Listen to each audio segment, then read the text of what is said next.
that was planted in the root. Are you following? So if we deal with the root, then things will change. When I came back, a lady came to me and said, in 2015, my husband was exactly the same, and I did not know what to do. But in 2015, when I took that CD and I began to play it day and night, in the beginning, the husband had no desire to hear it, but that word that kept on being preached through the CD, his ears kept on hearing. Through that word of God, he was totally delivered. Hallelujah. Hallelujah. Now there are many who come and give us this testimony. So in the natural, when we see him now, it looks like it's uncontrollable. But we will see with our own eyes, as this process is going on, that same brother will be with sober mind, because his mind, which has been captivated, we don't know the history, might be drugs, whatever. So if the root is dealt with, everything will change. When Jesus saw a fig tree bearing no fruit, Jesus dealt with the root, and that's why the Bible says the tree died from the root. In the same way, the good news is that when we follow God's instructions, no matter what had happened in the past, my following, believing God's instructions destroys the root of the enemy. So here is the Lord giving us an answer and saying, because you served not the Lord your God with joyfulness. Now there are many who are serving God with us, who want to serve God, but at the same time the person doesn't have joy, but the person has grumbling, bitterness, anger. I was just talking to some of the brothers and I said, isn't what we learned in James chapter 3, did we learn that? Or you just put that, James chapter 3. James chapter 3 verse 13. What we see in the scripture, we can see it manifest. Now we will take these two scriptures, put them together, and then we will ask ourselves, what is the root in my life? The first thing he says, who is the wise man and endued with knowledge among you? Do we all have knowledge? Yes. Some are expert in the knowledge that comes from the world, and some are having knowledge that comes from the word of God. So here is God saying, if you are saying you are a wise man, let him show out of a good conversation with his. So it's not just speaking, but let it be backed up with works. And works how? With meekness, with humility, not with pride and ego. And then he goes on to say in verse 14, now, when there is pride and ego, is it self-centeredness? And when a person is self-centered, is it easy for him to get bitter? Yes. So, but if you have bitter, envy and strife in your hearts, glory not and lie not against the truth. In other words, if you got bitterness towards somebody, do not boast that I am going to teach him a good lesson. I am going to get him on his knees. I am going to do this. I am. Have you ever heard that? Come on. And God says, when you have that kind of an attitude, do not glory, because that's not the truth, that's the lie.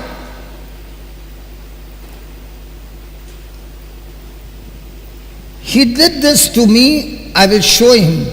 I will do something against him that he and his generations will remember. Now when such kind of wisdom comes to the mind, such wisdom is never from God, it's from the devil. And look at the next line, 15. This wisdom or this kind of thinking descendeth not from above. This kind of thinking to take revenge, to destroy somebody's life, to be envied, to be jealous. These kind of thoughts are not from heaven, but they are earthly, sensual, and so do you need somebody to say that you got an evil spirit on you? No. The very moment I am having bitterness, offense, anger, and all this, I have allowed those thoughts, that wisdom, that thought. I have entertained it, I have accepted it, I have meditated on it, and now I am willing to go into action through it. So my friend, getting bitter against somebody, is it demonic?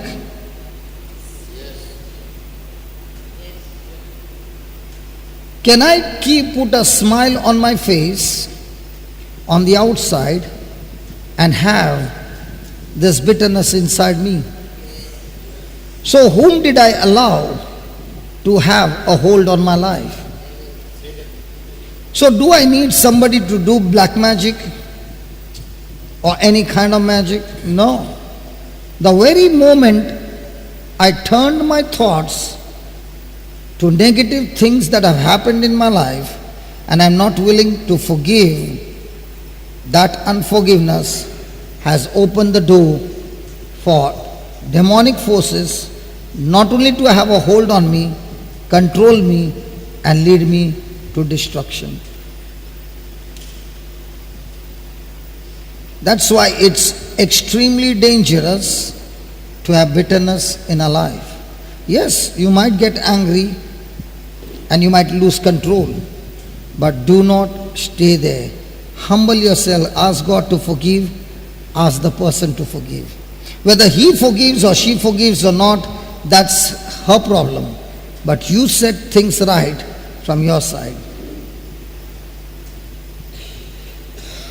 16. And where there is envy and strife, there is confusion. So the more and more I have such kind of thoughts running in my mind, the person will never be able to take the right decision. Because that person's decisions are all going to be based on self-centeredness, self-benefit, and going against God's word. And that's why the person is now become a candidate for the enemy to use him for every evil work. Now let's see what is the wisdom that comes from God. 17. But the wisdom that is from God, that is from above, is first of all pure. Then it is peaceable, gentle, and easy to be entreated, full of mercy and good fruits, without partiality and without hypocrisy. Praise God. Praise God. So, who opens the door for the enemy in our life? So, who causes destruction in our life? Somebody on the outside or somebody me? The thief can come and knock at the door, But if I don't open the door, he can't come in. But if I open the door, then I'm allowing him to come in. So every time a thought comes against somebody, somebody's promotion, somebody being blessed more than you, somebody being used in the ministry more than you, and if you get offended and you get into anger, you cannot see somebody else going higher than you. Such kind of thoughts are devilish, and they have to be captivated. Hallelujah. Hallelujah. How many of you are there over here who has got problem in the legs? Please stand up. How many of you are here who has got problem in your legs, problem in your knees? Please stand up.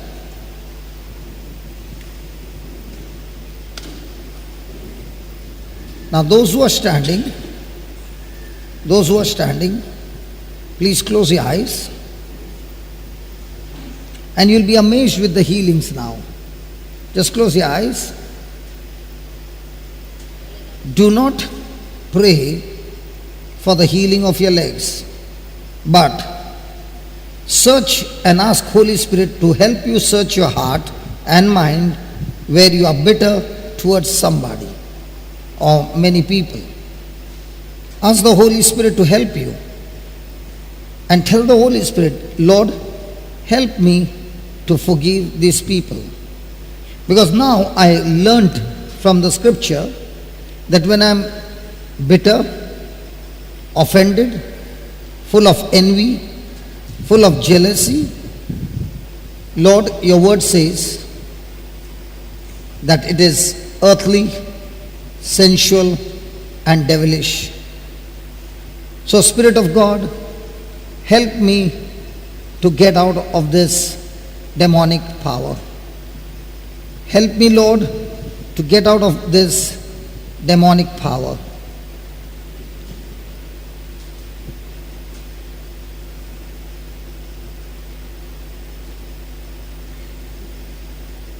Tell the Holy Spirit, Lord, in your name, Jesus, I choose to forgive everyone.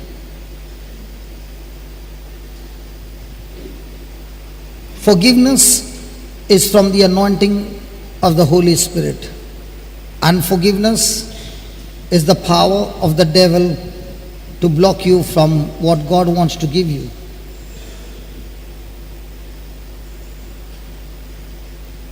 Tell the Lord, I forgive my parents. I forgive my children.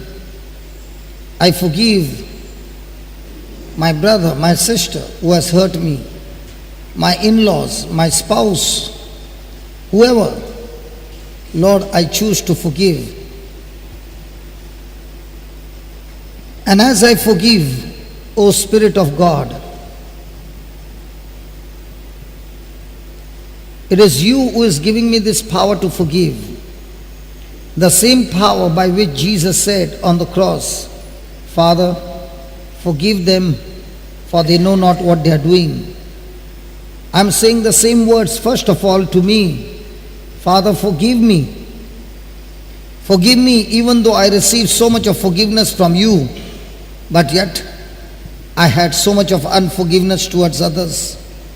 So help me, Lord, and forgive me for the times when I was displeasing you.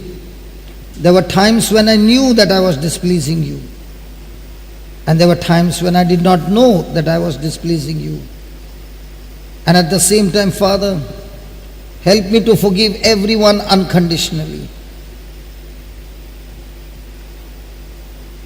And as I forgive them, Lord, fill my heart and mind with your holiness. Let peace come upon me. Let gentleness come upon me. Let your love overflow in me. O Spirit of God, thank you as your power is flowing into me of love, forgiveness, and peace.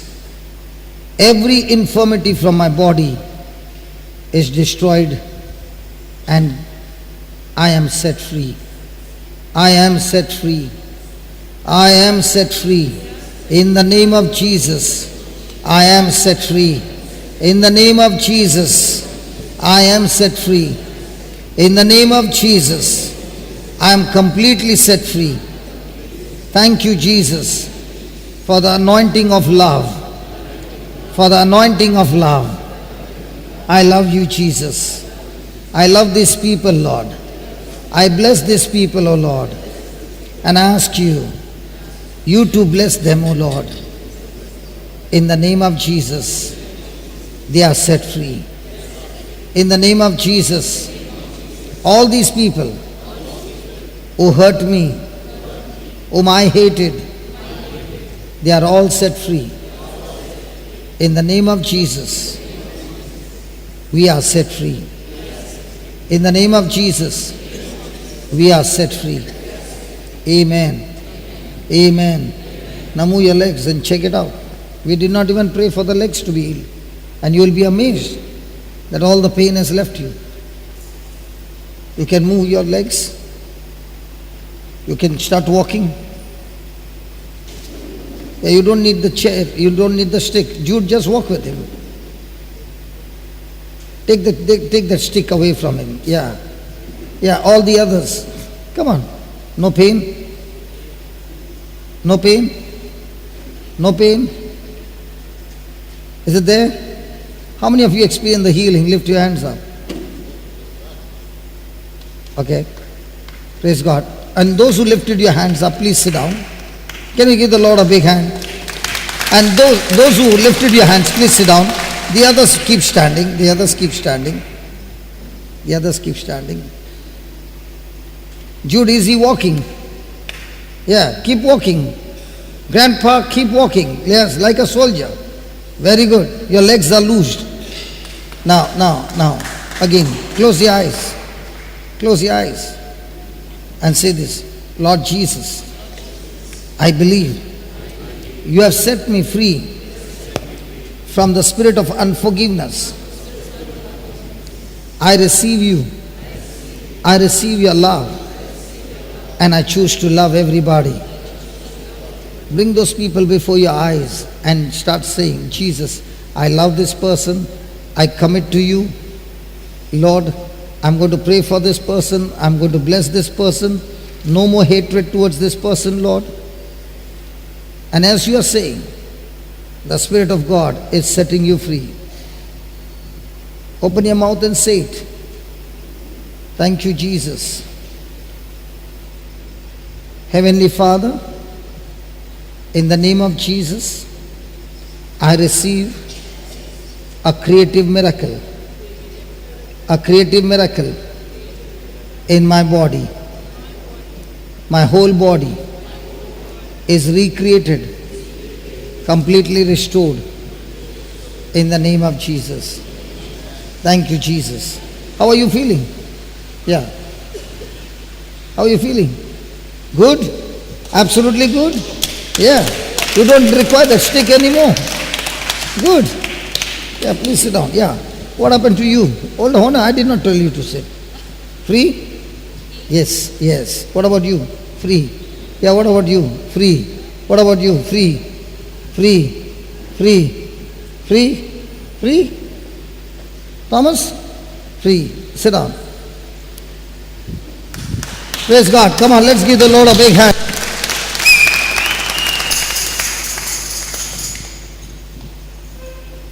Can you understand? Because of my own unforgiveness, I am inviting so many demonic forces to destroy my body and destroy my mind and destroy my life. So let's go back to Deuteronomy where we stopped and see why is this block in my life. Deuteronomy 28:47. Because you serve not the Lord your God with joyfulness. Is it possible for a person to be always working in the church but always angry? Have you ever seen a volunteer ever bitter? What did somebody say? Yes, oh, okay. I heard something else.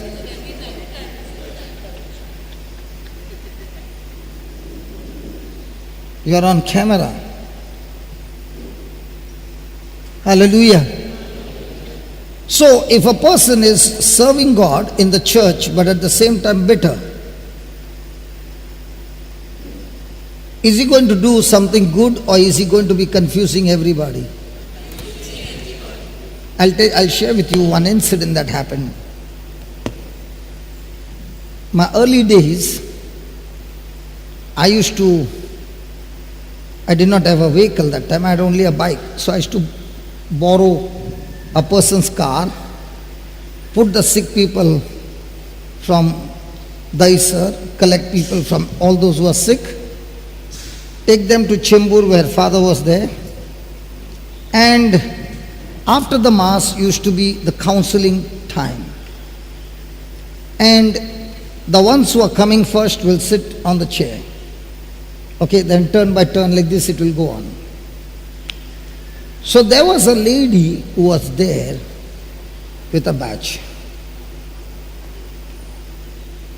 And there was another man at the entrance of the room where he had a telephone. So his job was to pray on the phone, her job was to lead people for counseling. Are you following? Same room. This woman would suddenly say, you get up, sit there, you come here.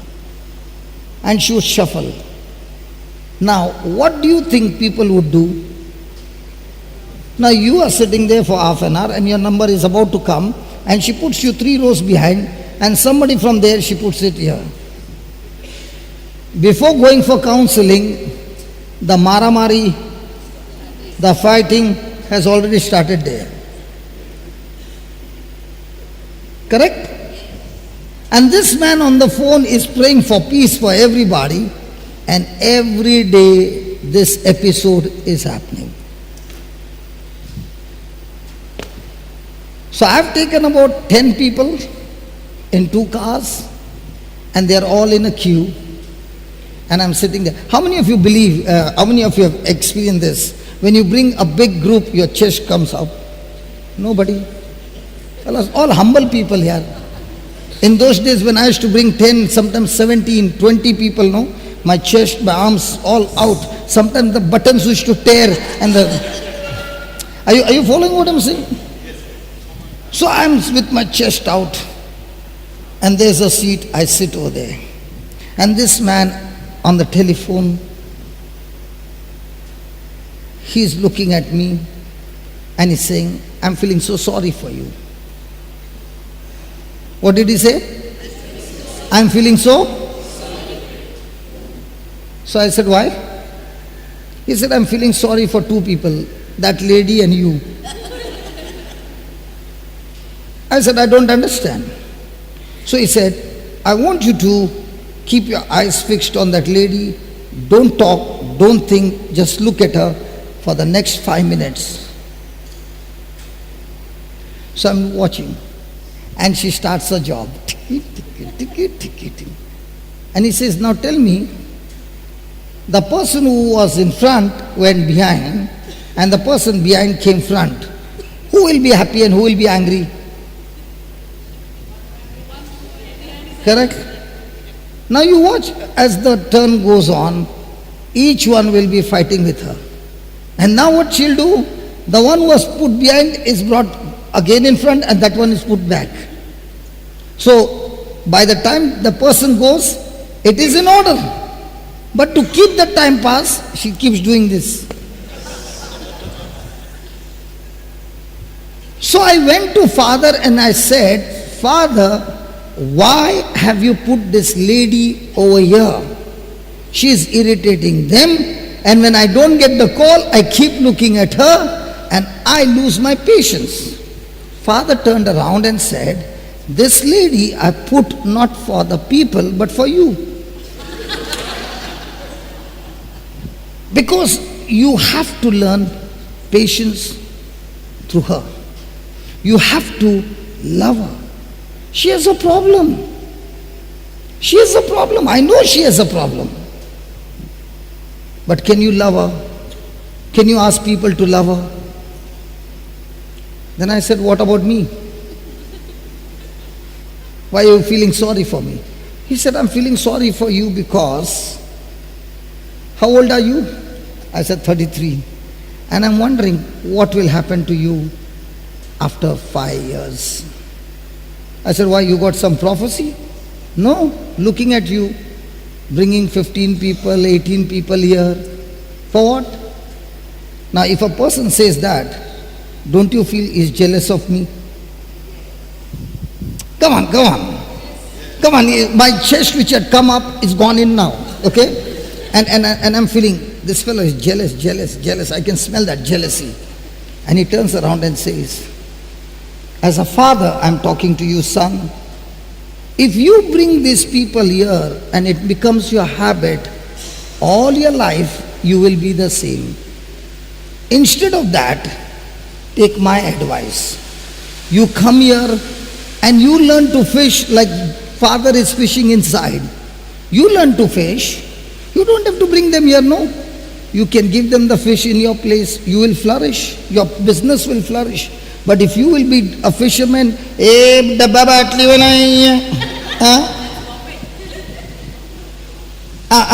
sorry.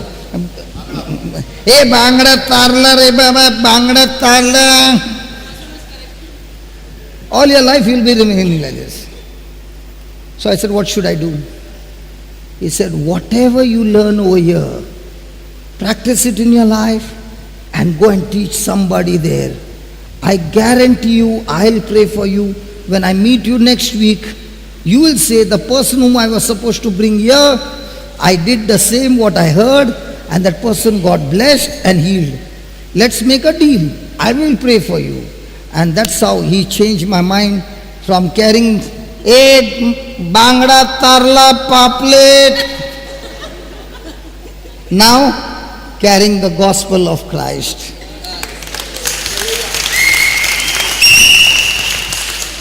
Now what he was saying, you all did not understand.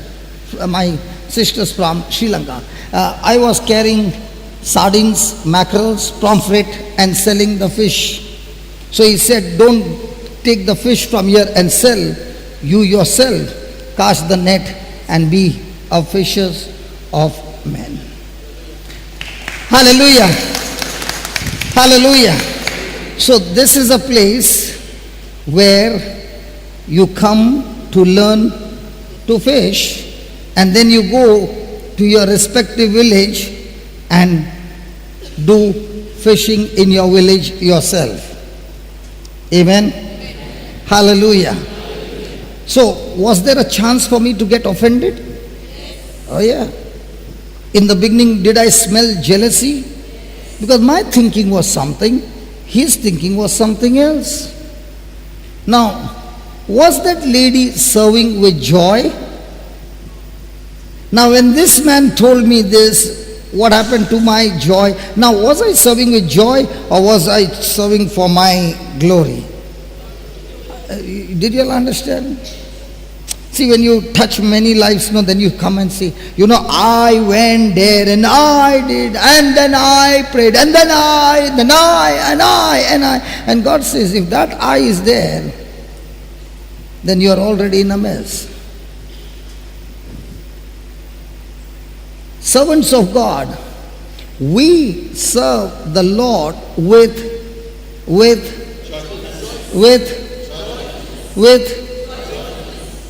one of my best ministry where there was never opposition or persecution or nobody ever came and tripped me. You know what was the ministry? Chair ministry. Putting chairs. And I used to put 200, 300 chairs alone and stack them again. That was the only ministry which was the most successful ministry without persecution. And I did it for 2 years. When we used to have preaching in Burioli, the hall was on the 3rd floor.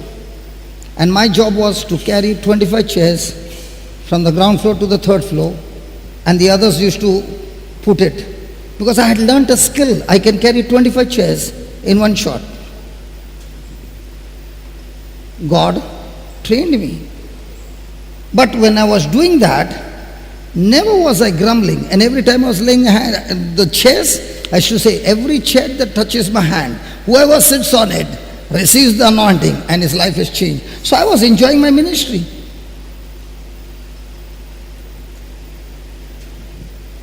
And when God saw me doing this for 2 years, he said, I think I can promote him to the next level.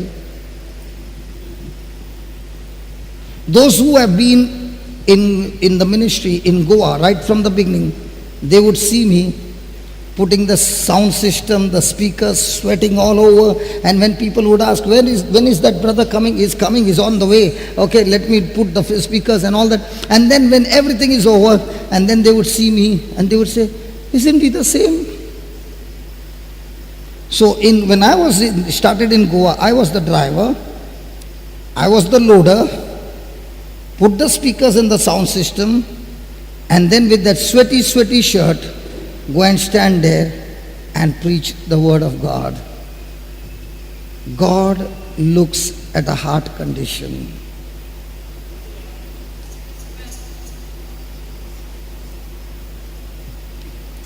And because God has made me strong, always the heaviest will be on my shoulder.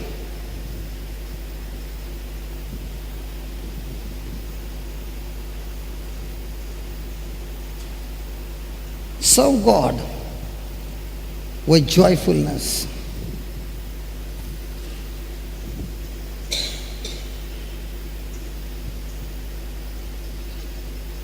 Serve God with gladness of heart.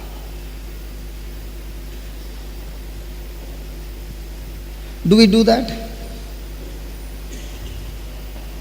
We want to serve God in things which are easy, where there is no pain. No pain. You all know it. No pain, no gain. Hallelujah. 48. Therefore shall you serve your enemies. Hey, just put that 47 again. Because you have not served the Lord your God with joyfulness and gladness of heart, for the abundance of things, therefore. So if any person is serving God without joy, any person is serving God without gratitude, without thanksgiving, God says, you shall serve your enemies which the Lord has sent against you in hunger and in thirst and in nakedness and in want of all things, and he shall put a yoke of iron upon your neck until he has destroyed you. Hallelujah. Hallelujah. So, these two scriptures, when you join them together, it says, even though I'm serving in the kingdom of God, does not mean I will prosper and be successful. Does not mean I will have abundance. The key to abundance is, what is my attitude when I'm serving the Lord? Is my attitude an attitude of affection, that God, because I love you, I want to serve you day and night? Lord, because I love you, with whatever you have given me, it's yours, and therefore I want to use it for you and for your kingdom. Lord, because I love you, I am all the time available to you. This morning, God is looking for fat people. God is looking for fat people. What is fat people? Faithful, available, and teachable. Not this fat. All the fat were very happy. Look at Valerie, how she's giggling. And look at our Everson, so sad. Fat people, I got disqualified. Thomas is looking at him and saying, hey, dekh. What is that fat? Faithful, available, and teachable. So what kind of an attitude do I have? Fat people? Ask your neighbor, are you a fat people? And tell your neighbor, don't look at this one. I'm talking about faithful, available, and teachable.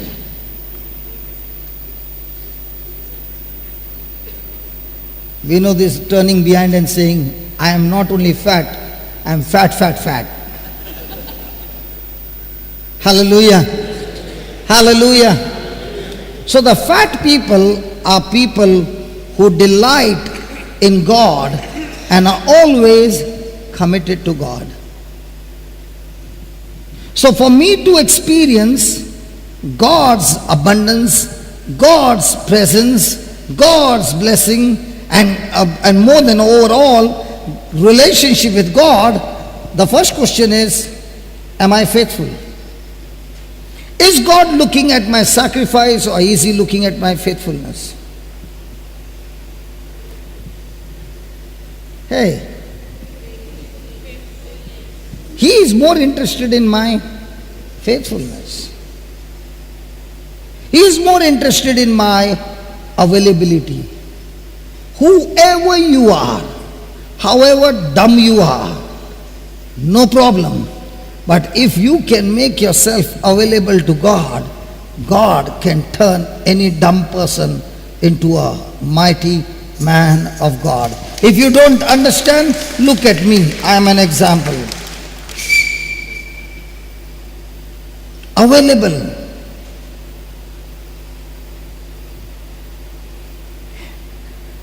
Am I available to God, or am I available when I have free time? Supposing you had a commitment to come here and a friend called up and said, hey, we are going for a movie, would you like to join? I have to go there, but I can call them, I'll be there with you all. If I am giving God my leftovers, you have just clicked onto heaven asking for leftovers. If I'm making myself available and giving my best of the best of the best to God, then from heaven the downloading is the best. Am I teachable? You know what's the meaning of teachable? Whenever something is said, when a person is wrong and a correction has been given to that person, the person gives excuses. For example, a person came late by 10 minutes and you asked him, hey, have you come late? Oh yeah, this thing happened, that thing happened, that thing happened. When a person gives excuses like this, he is saying, I'm not teachable. But a person who never gives excuse but takes responsibility, yes, I'm wrong, I've come late, but next time I will start early so that I can reach early. Teachable.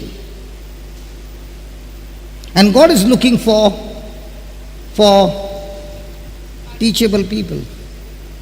Because a person who is teachable becomes a disciple. A person who is not a teachable person, he can come for 100 retreats and still go on and do what he feels is good. Hallelujah. Hallelujah. Have you ever heard people say, God has put this burden on me for you? Have you ever heard people's dialogue? God has put this burden on my life for this. Now just put that 47. Because you serve the Lord your God with burdens and crosses on you. Did he say that? Hey, did he say that? Hey, did he say that? Or what did he say? To have what? Joy. Did Jesus have joy when he went through the cross? Yes. What was his joy? His joy was that he was serving the Father and by his service to the Father, the result would be salvation of the whole human race. In the same way, if somebody's burden is there or cross is there, the person is with joy saying to God, Lord, when I serve you with this joyfulness, this person who is being lost is going to get saved because, Lord, you have anointed me to go and get this soul for your kingdom. Tell me which one gives you the faith, the burden or joy? Hello, when will a person have the faith? When you are burdened or you are filled with joy? Joy is when you are believing. And when you are believing, out of you with great happiness comes praises of God, thanking God. Hallelujah. Hallelujah. So write down. An attitude of affection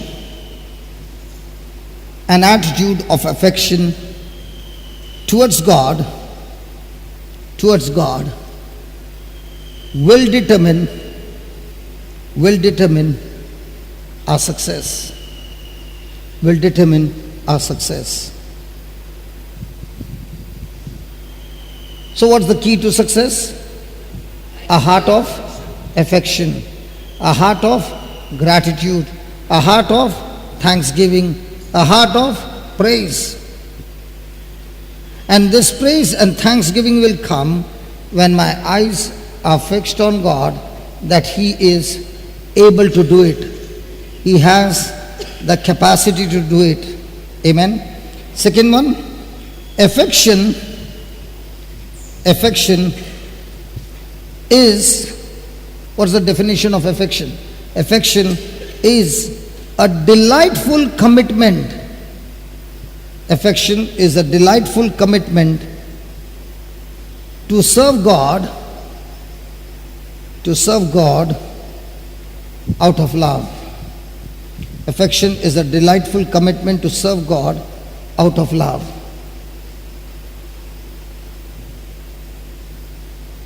So what's the meaning of the word commitment? When I said I'll be here at such and such time, no matter what happens, I put that as my top priority and I see to it that I put it into action. Commitment. Hallelujah. And this commitment is not because I'm getting a salary. See, there is different ways of motivation. Somebody will be motivated because I'm going to get a salary after a month.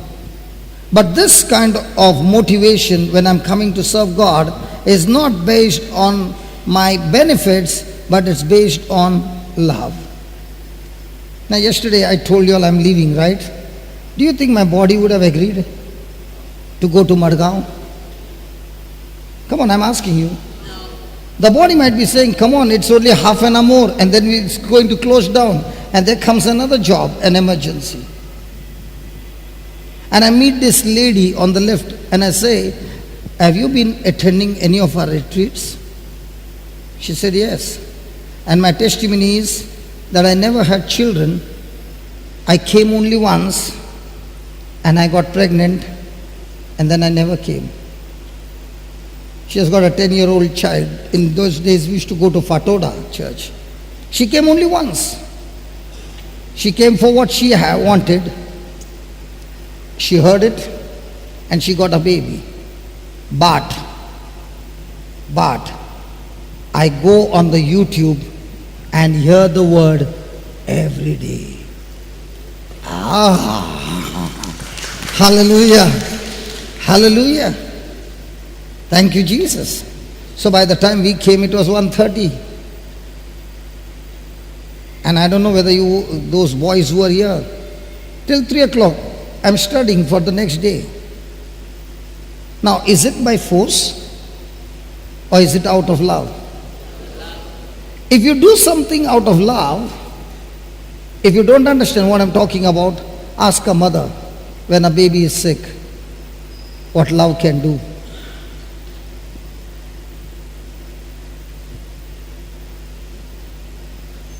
Love has got such tremendous power that even when the body is tired, love can pull that body like an engine, pulling the bogie, reaching the destination. That's how love is.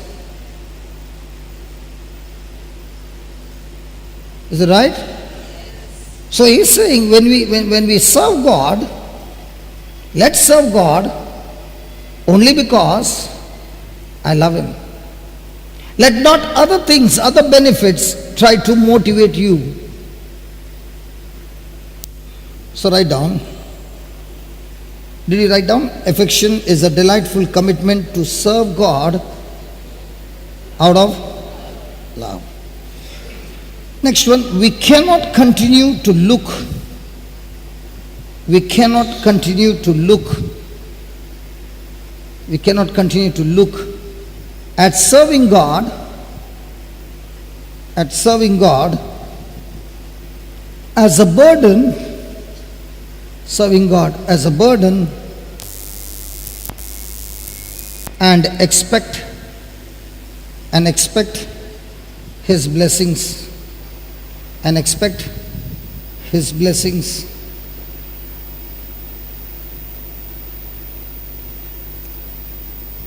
A bad attitude towards God, blocks His power. A bad attitude towards God blocks His power. Yeah. Praise God. Give me Isaiah 10:27. Isaiah 10:27.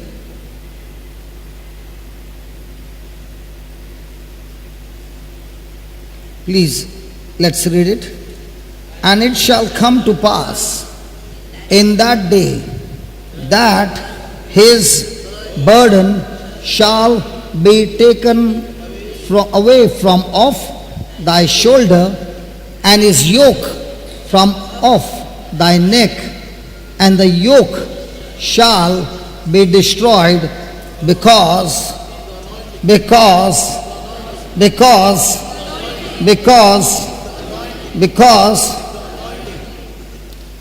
so that bad attitude is the yoke, and the yoke that the enemy has put on my shoulder, that he is using my body not only to destroy myself but destroy other people in the body of Christ. Have you ever experienced bad attitudes in the body of Christ? Hello? Have you experienced people with bad attitude in the church? And you might be saying, this person has been coming for the church, for the service for so many years.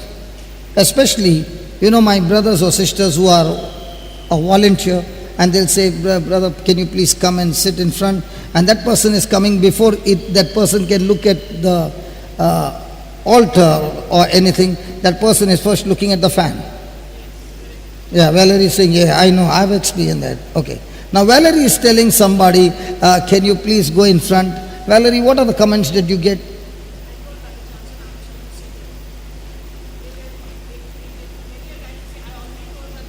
But nobody came and told me. And I'm not going. And some of them might say, lady, you mind your own business. What are you thinking about yourself? You mind your own business.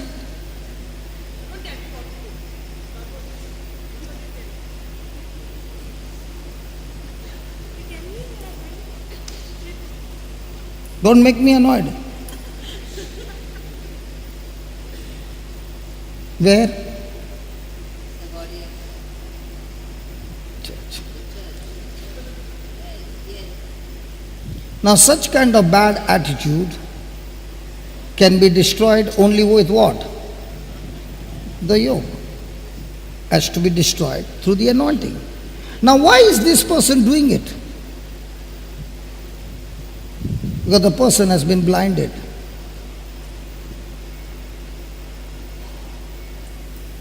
The God of this world blinds the minds of the people so that they do not receive the truth. Now when you join that James chapter 3, what we learned in the morning, and the person comes and speaks to the person this way and then starts sitting there. Now do you think that person is listening to the word or listening to what Valerie said? Do you know Valerie has been preaching better than me? Because when she tells somebody to come in front and that person says, now, sitting there, what is that person recalling? Their conversation. And what about my preaching?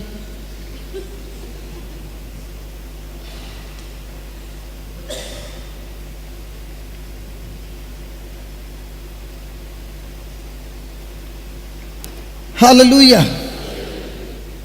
And it shall come to pass on that day that his burden shall be taken away. The burden shall be taken away.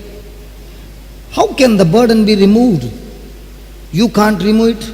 I can't remove it. Only the Holy Spirit can remove it. And that Holy Spirit can remove it only when a person repents. The person says, Lord, I am frustrated, I am angry, I am bitter with this person. I feel like choking him to death for all that he has done. But please, Lord, I don't want to follow that demonic force. I need your help. Spirit of God, help me.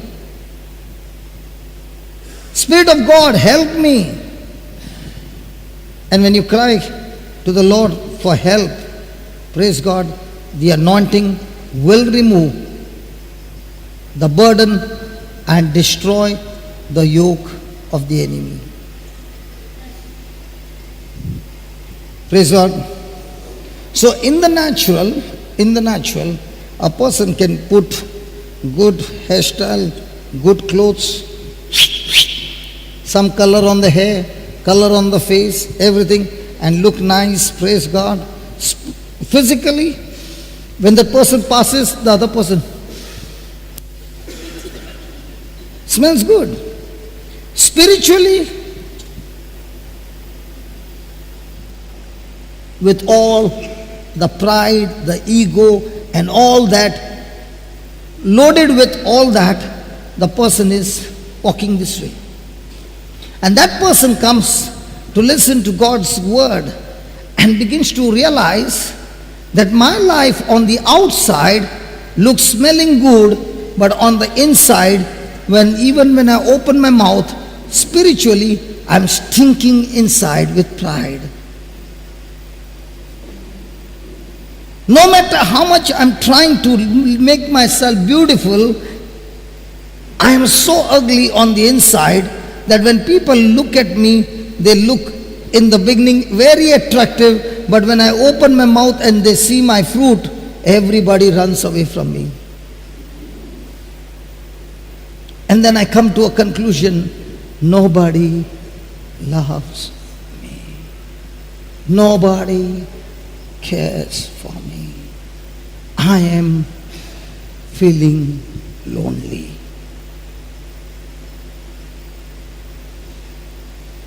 Everybody wants to take advantage of me.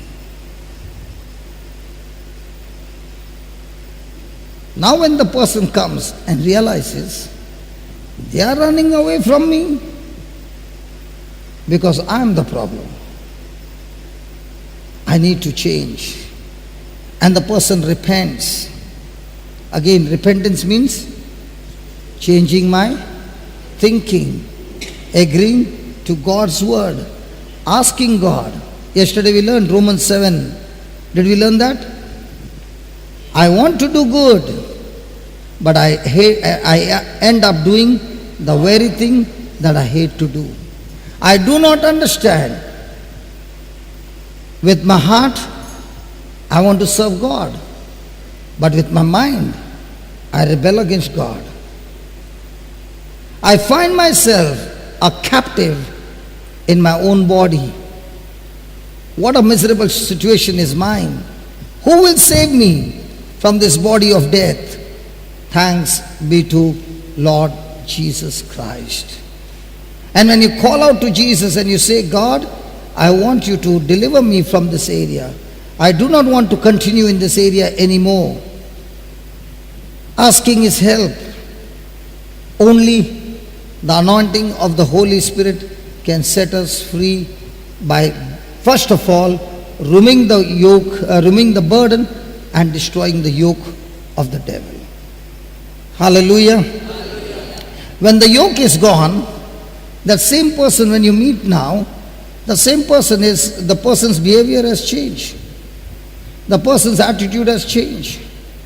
Just because I'm speaking, I am the body of Christ, and Satan, you have no power, no place in me. You can say 1,000 times and nothing happens.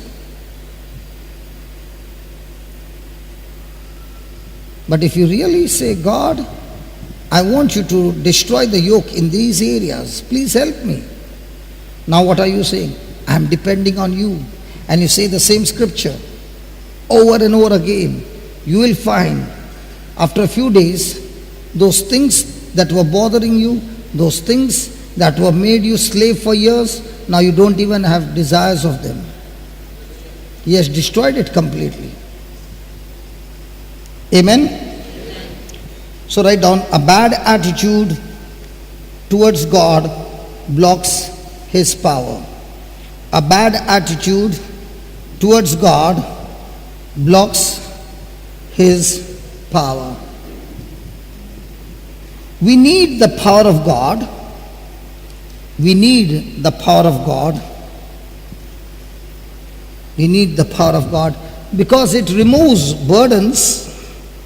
Because it removes burdens and destroys yoke. It removes burdens and destroys yokes. Yokes. Isaiah 10:27. Isaiah 10:27. Hey brother, how's your son now? Good? Praise God. How is he now? Very good? Fantastic.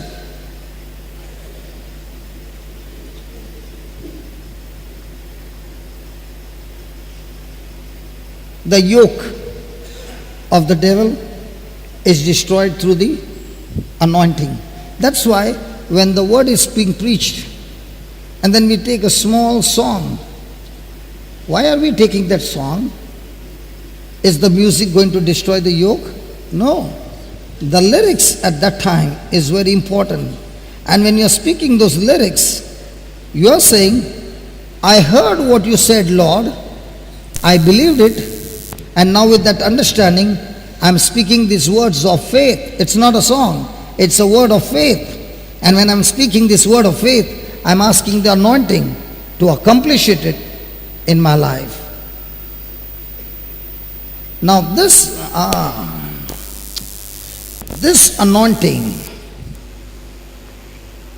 have you seen people falling under the anointing?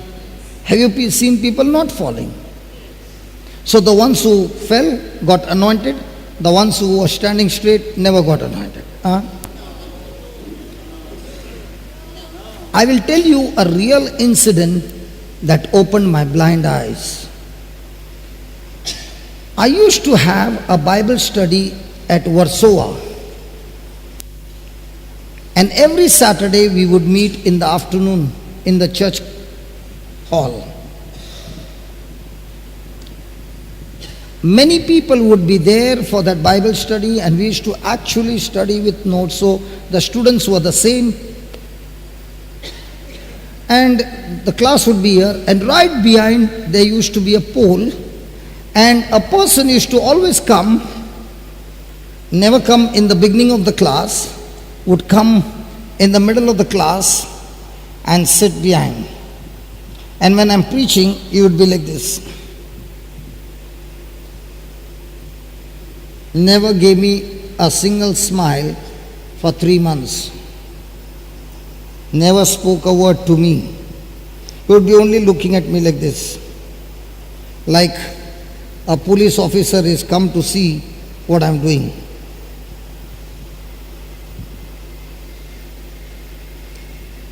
When I would give the notes, he would write down the notes. By the time the final hymn would start and we would be singing, when I would open my eyes, the miracle would take place. He's not there. He's gone. This happened for 3 months. So one day I decided I want to know who this man is. He comes for the Bible class, never speaks, never gives a smile, and always very serious. So this time I said, let's close our eyes, and I started the song, and with one eye I was watching him. He got up. So when he was going this way, I went from the other side, ran all the way around and caught him. I said, from the last 3 months you are coming and you are not even speaking to me, and I don't even know you, and all. He said, listen man, I don't know you and I don't care for you. I've got no time, I'm getting late. I said, please talk to me. He said, I'm working in that office over there. The first time somebody told me to come to this place, I came. What you said on that Saturday, I wrote down. And I began to practice the whole week. The next week on that Saturday, my boss said, you got a Bible class? He said, yeah, that was last week. He said, please go, because this whole week you performed well. Please go. So I don't come for this Bible class. My boss purposely sends me here. And let me tell you, I've got limited time. That's why I don't come in the beginning. That's why I don't wait till the end. Whatever you have given me, I take it, I practice it the whole week, and I come for more. And I'm not interested in you, because talking to you does not bring me profit. Talking the word of God brings profit. And I've got no time to make time pass. So bye, see you. Kadak aadmi man. Now, the same Bible class, on the second row, there used to be a lady. Come on, let's praise the Lord. Hallelujah, hallelujah, hallelujah, hallelujah. That lady, tuck down. The whole worship, she's down. Okay. Preaching the word, she's down. At the end of the meeting, she would get up and look at everybody. I got anointed more than you all. Ding, ding, ding. So when I spoke to him, I went to her and said, sister, how are things with you? My God, a list of all the problems. I said, from when are these problems? Many years. So in 6 months, what happened? Her mind was, if I fall and I roll and I do all those things, which I'm not denying, it's the power of God, my problems will be solved. Absolutely wrong. And I began to ask God, here is a person who is not even smiling at me, not even looking at me. He is coming only for the word and going. Here is this lady loving me so much, talking to me, falling down, shaking, everything I see, her problems don't get solved, his problem gets solved. Can you give me the answer? The Lord said, it is very simple. How many of you have seen the real idli? Hey, yesterday we had idli, thank God. If you have not seen, tomorrow I'll ask him to make idli. Have you seen a idli? Okay. You take the batter. Is the batter solid or it like a little pasty? Thick. Okay. But it flows. And you put it in a small vessel which is round. Correct? Then you put the tray in the big tandoor and steam it. Correct? After 15 minutes you bring it out. That paste has become solid or is still pasty? Solid. It's become solid. And the shape of the small vessel was round. So the shape of the idli will always be square. Square. Why not square?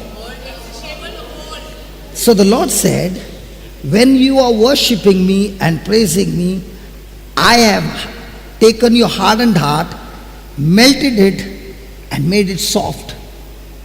But then when the word of God is being preached, her attention is not on the word. This man who is sitting there, his attention is on the word, and he has made a choice. Whatever the word says, I will do. So he has gone in a mold which is round. She has gone into a mold which is of her own understanding, square. Same tandoor, when you remove it out, one is round, one is square. Why the difference? Because this one took the word of God and got his mind molded on the word of God. This lady took her emotions and feelings, no attention on the word, and whatever she had the knowledge, she still stuck on it. So it melted, it got hardened, the shape was the same.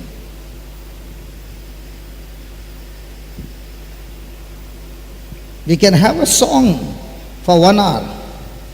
Every day, no word of God, no change in your thinking. Now the same word is preached. Now, did you see me singing songs? I don't sing songs like the regular songs. I sing a song on each line. For me, the tune is not important. For me, that line is important. And when I ask you to repeat, now what are you doing? You are asking God, Holy Spirit, only by the power of your anointing, remove my burden, destroy the yoke of what I'm thinking. And now what I'm speaking, let that be the mold. And in that mold, Lord, harden me so that when I walk out of this place, I'm now taken a new shape that is based on the word of God and not what it was when I entered in. Did you get it? So every day the question is, when I'm worshipping God, He has melted me. That's what happened to the Samaritan woman. Jesus began to speak to her. She was living a life like a prostitute. And He began to speak to her, and He drew her from the flesh to spiritual things. And when He began to speak spiritual things, she did not understand. He still did not abandon her. He still continued in her. And when He spoke about living waters, she said, I want that living water. And He said, go and call your husband.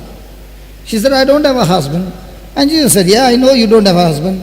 The one you are living with is not your husband, but there were 5 before. Now did Jesus scratch a wound? Oh yeah, He scratched a wound. When a wound was scratched, did she discuss about adultery? No. She started talking to Him, are you a prophet? And Jesus also is not interested in scratching the wound again and again. The wound is only to enter in. And then He began to speak to her. She said, we worship on this mountain, Jesus, and you people worship in Jerusalem. And Jesus said, the time has come that we who worship do not worship on a place location, but we worship who and how. Worship is not on the place location. Worship is on whom am I worshipping and how I'm worshipping. And Jesus said, true worshippers worship God in spirit and in truth. And when Jesus spoke all this, what happened to this woman? The same woman who used to hide and come in the afternoon to see whether anybody is there near the well and get water from the well so that nobody would look at her and talk about her. That same woman is going to the city and saying, hey, listen, I met a Messiah. How do you know? Because he told me everything that I had done in my life. And I've come here because the treasure that I've received, I want all of you to receive, because he is a Jew and he's just come to Samaria. A Jew never enters Samaria, and now that he's here, I don't want you to waste your time. He is here. Come on, let's go and meet him now, because I just found the treasure and I want to share this treasure with you. That's worship. That's the change. That's the change. The mind is changed. She had 6 men. Nobody satisfied her. She got the 7th one. And she said, this one only can satisfy me, because this one is the one who created me to be satisfied, not with human love, but with his unconditional love. Yeah. Hallelujah. That's important. So when I come here and I go out, what is the change?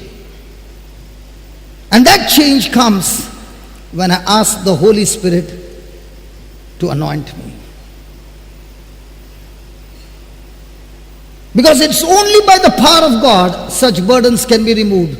It is only by the power of God such flesh corrupted roots are destroyed. You and I cannot do it with the willpower. It has to be God's power. Hallelujah. Hallelujah. Thank you, Jesus. So write down. Do you see serving God? Do you see serving God as a burden?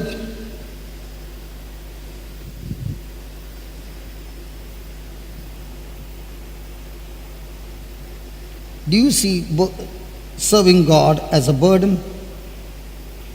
Repent and ask God. Repent and ask God to help you adjust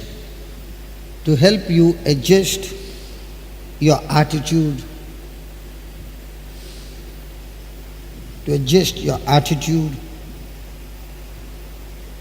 Your change of attitude will change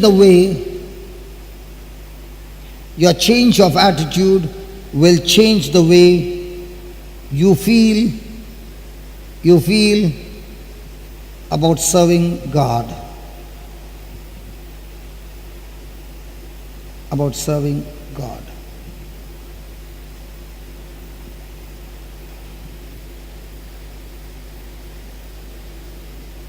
Say that, adjust my attitude. Say that. What will adjusting my attitude do? Last line. It will change the way I feel about serving God.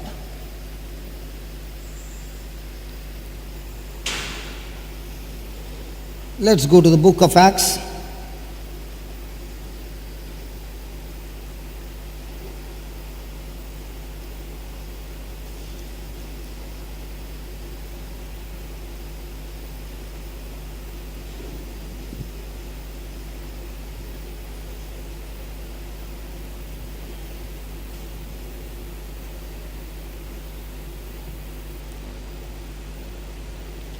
Twenty-two.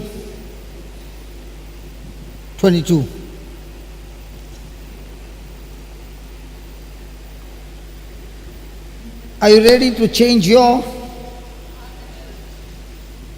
Are we ready to change our? 22 verse 5, 6. Okay. Ready? Hello, ready? Now many of you are saying, I have been attending a retreat for the last 1 year. And another person will be saying, I started attending the retreat from the last 2 months. But the result, a person attending from the last 2 months is casting out demons, and a person who has been attending from the last 1 year can't heal the sick. Where's the problem? Shall we study it? Or we'll skip it? Study. Valerie? Yeah. Okay, here we go. And it came to pass that as I, Saul, not King Saul, the Pharisee Saul, made my journey and was come near unto Damascus about noon, suddenly, say that suddenly, say that again, say that again. Have you ever heard people saying, suddenly there was an accident? Suddenly somebody lost his job. Suddenly somebody missed his bus or train. Suddenly a person got an attack. Suddenly. We always use this word suddenly when it comes to negative things. But here is God saying, in His kingdom also things happen. Things happen. Things happen. Things happen. So suddenly there shone from heaven a great light. Say that light. Say that, a great light. Round about me. Who is saying? Saul. Then 7. And I fell unto the ground and heard a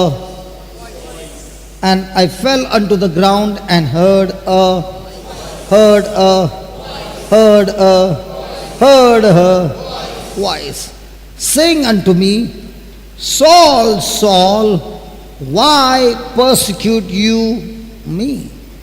So Saul saw the light and he heard a voice coming from the light asking him, Saul, Saul, why do you persecute me?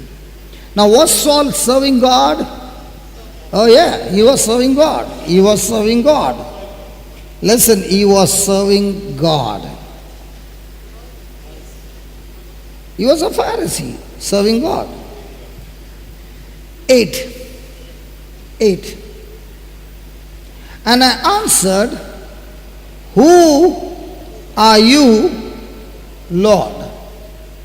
And he said to me, I am Jesus of Nazareth, whom you persecute. Now when was this incident? When Jesus was alive or Jesus was dead and resurrected? Who said dead and resurrected? Who said that? I'm asking the question again. Did this incident happen before Jesus died and rose again, or after Jesus' death and resurrection? Who said that? It's after. But when I put that pressure, many of them, See, that's what happens in our life. The devil is going to put pressure on us to change our thinking. But when you're sure, you'll say, brother, you are wrong. It was after his resurrection. Correct? So, Jesus answered and said, I am Jesus of Nazareth, whom you persecute. 9. And they that were with me, indeed saw the light and were afraid, but they heard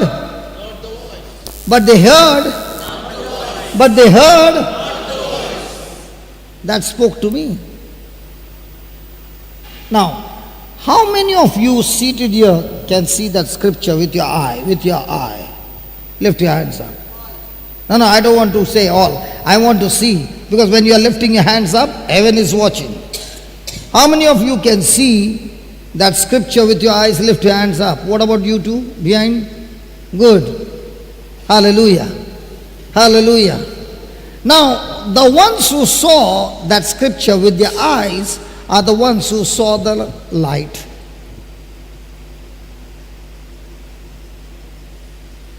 That's why when a person says, by the wounds of Jesus I am healed, you saw the light.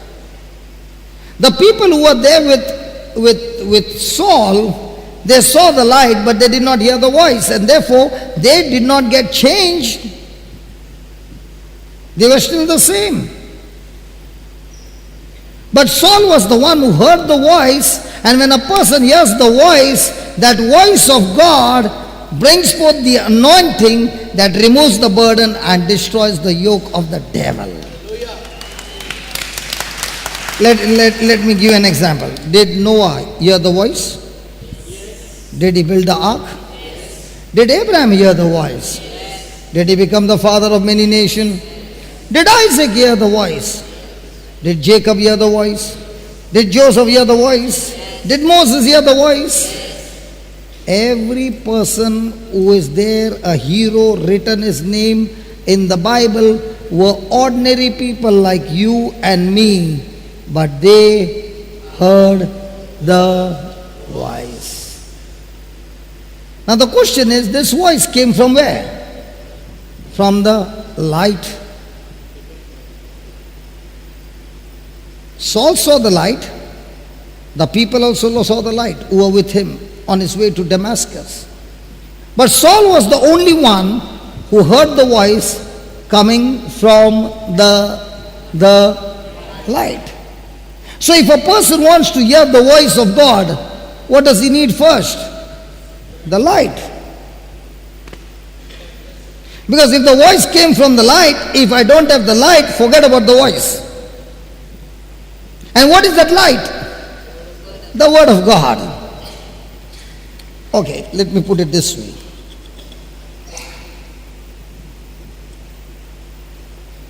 I shared with you the foreigners going and lying down on the beach. Their skin get tanned. In the same way, when a person spends more and more time in the light, in the beginning he doesn't hear the voice.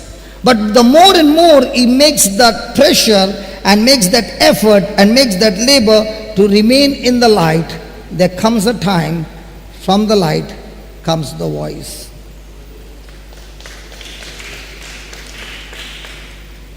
Are you following? And that's what happened to Saul. And they that were with me saw the light and were afraid, but they heard not the voice of him that spoke to me. 10. And I said, what will you do for me, Lord? The person who has not heard the voice is saying, what will you do for me, God? And the person who has heard the voice is saying, now tell me, God, what's your mission?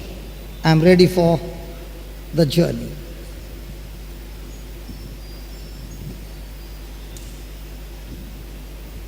So what is very important when you come for a retreat?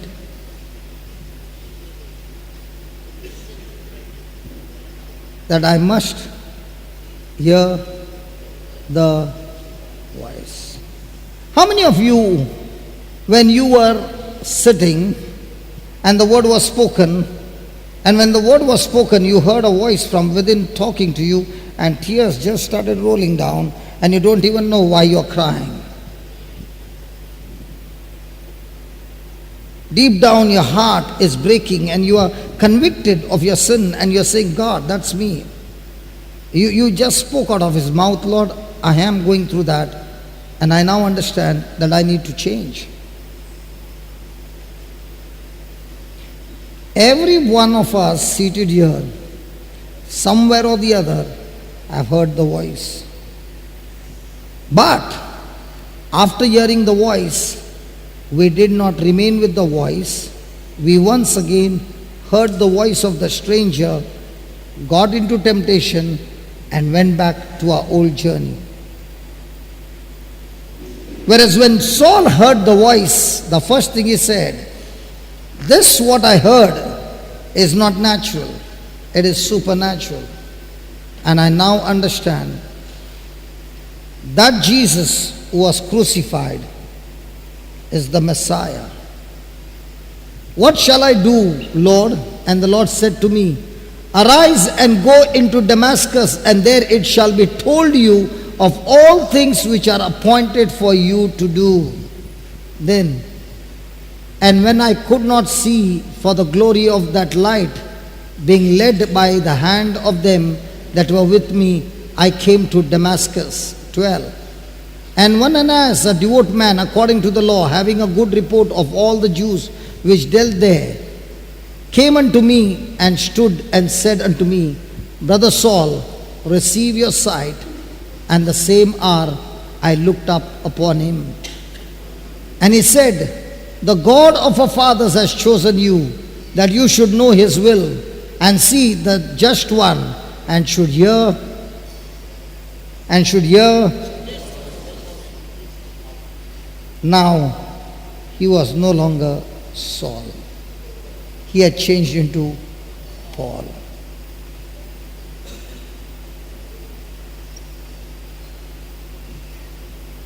The people who are in depression, people who are in fear, like this sister said, my husband had a similar situation. She must have put the CD on and not even in the room, and the husband was doing that. And from the CD was non-stop preaching going on. 1 day, 2 days, 5 days, 10 days, 15 days. As the preaching is going on, the light is shining and shining and shining, and the person is saying, I don't want to hear it, I don't want to hear it. You and I can get tired. How many of you believe that CD player cannot get tired? Yeah? So it's going on and on and on and on and on, and there comes a time the frustration is over, and from that light comes the voice. And when the voice comes, and the voice is not just a voice, it goes and destroys the work of the devil. Any person who makes a practice of hearing the voice over and over again, that person cannot have the same attitude.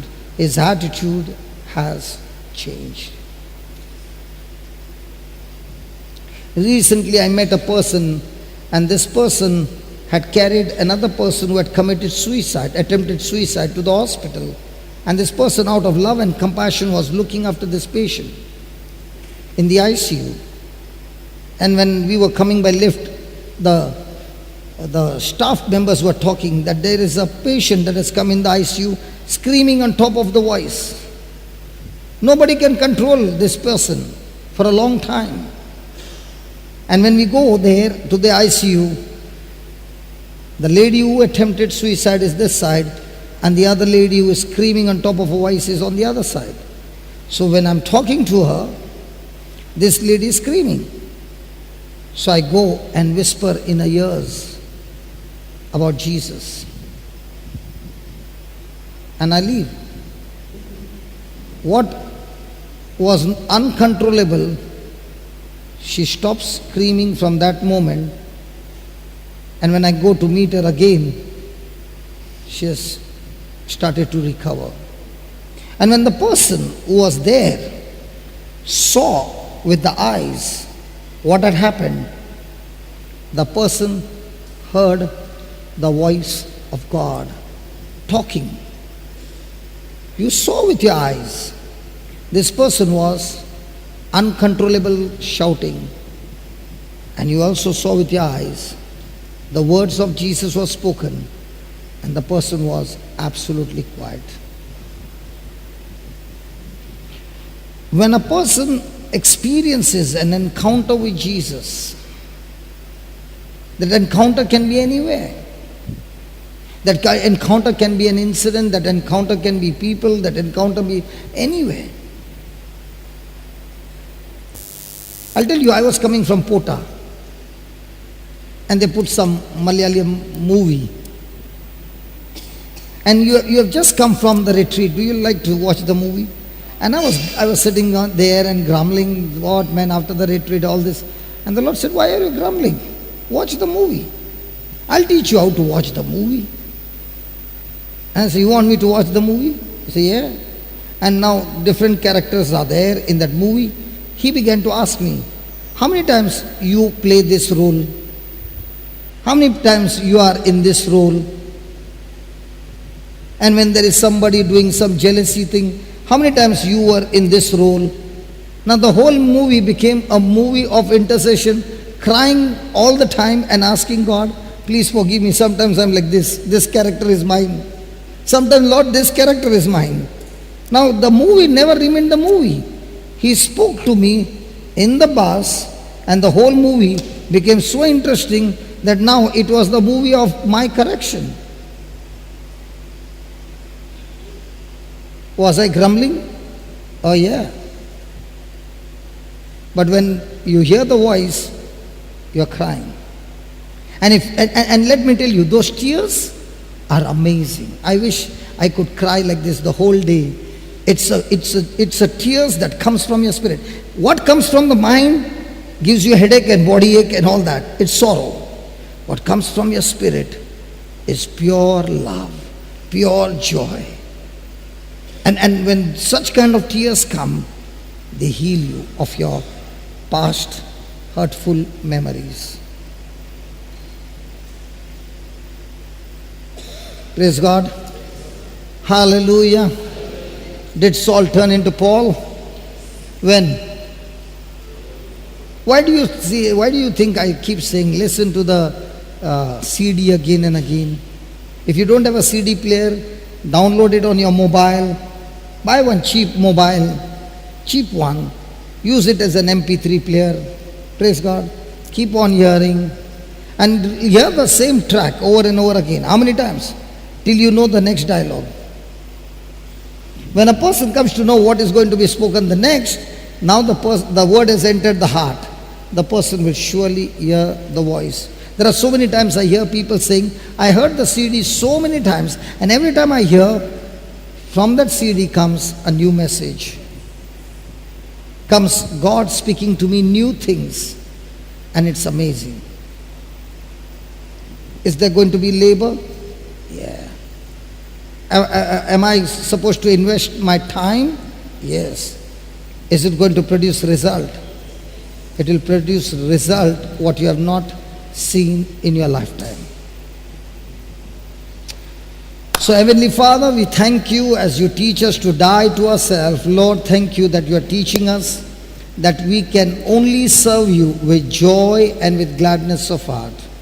And when this joy and gladness and thanksgiving and praise is missing, it will only lead us to more hurts and go around hurting more people and cause more curses and more destruction in our life and in the lives of others. Lord, as you teach us through this journey, help us to make the adjustment by renewing our mind and agreeing to your word, so that we also make an effort like an athlete pushing forward to remain in the light, so that we all hear the voice and follow you and see the manifestation of your glory. We thank you, we praise you in Jesus' name. Amen. So we go for chai.